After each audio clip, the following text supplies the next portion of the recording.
बिस्मिल्लाहिर्रहमानिर्रहीम। शुरू अल्लाह के नाम से जो बड़ा मेहरबान और नहायत रहम वाला है। फरी उर्दू ट्यूब में खुशामदीद। अरब एक ज़हीन कौम थी। वो इस बेजान बुत की पूजा में किस तरह लग गए थे। इस बुत में ऐसा क्या था कि इसकी पूजा करने वालों की तादाद में दिन ब दिन इजाफा हो रहा था। इस बुत में अरब की कौम को ऐसा क्या दिखता था कि वो उसकी पूजा करने पे मजबूर थे।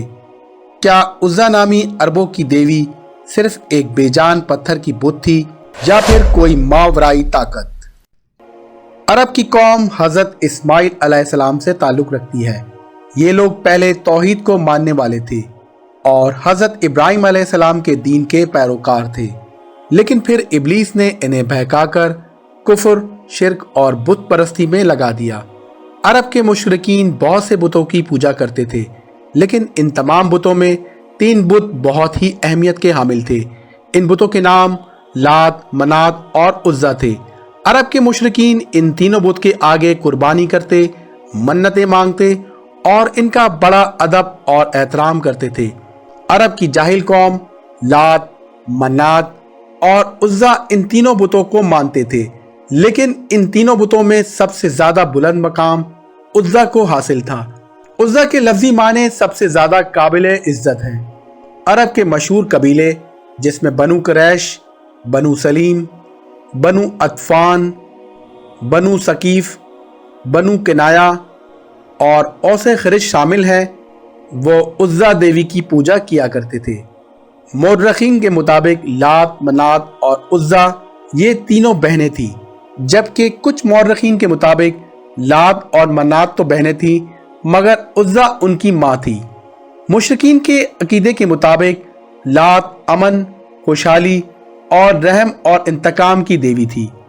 मुसाफिर सफर पे जाने से पहले लात के बुत से अच्छे मौसम और अपनी हिफाजत के लिए दुआ किया करते थे।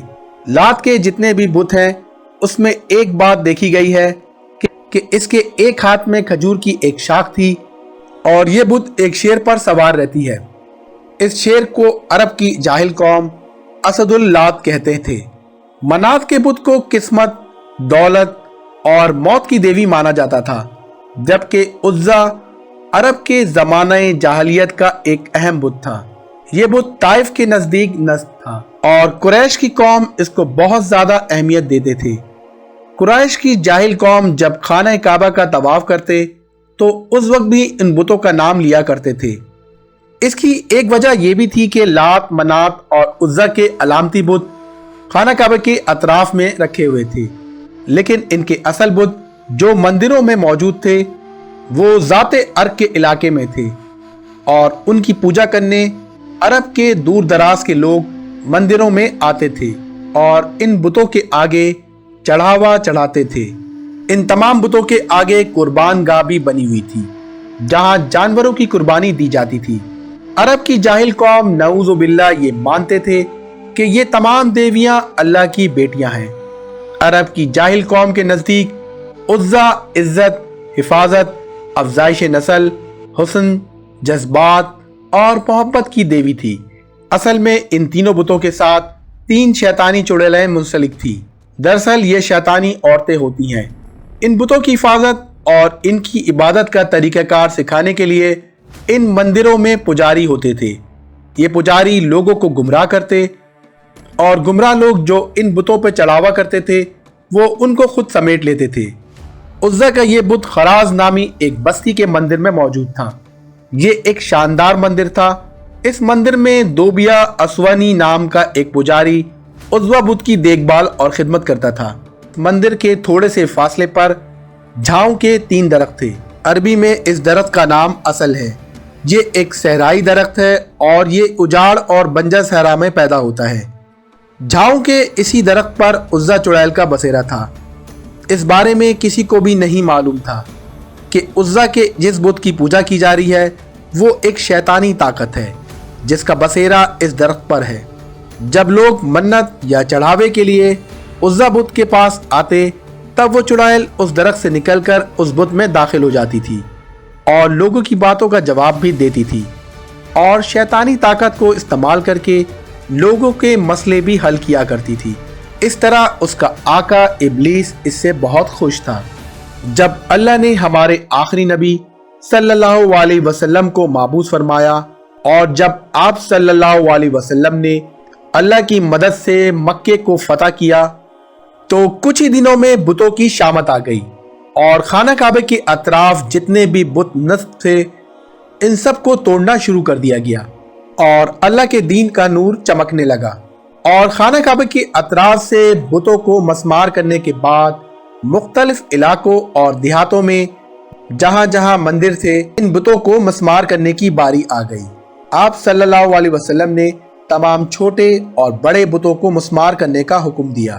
کچھ مورخین کے مطابق فتح مکے کے موقع پر منات کے بتوں میں سے ایک بت کو بڑی خاموشی کے ساتھ مشرکین عرب سے نکال کر ہند کے جانب لے گئے اور اس وقت کے موجودہ گجرات میں پہنچا دیا گیا۔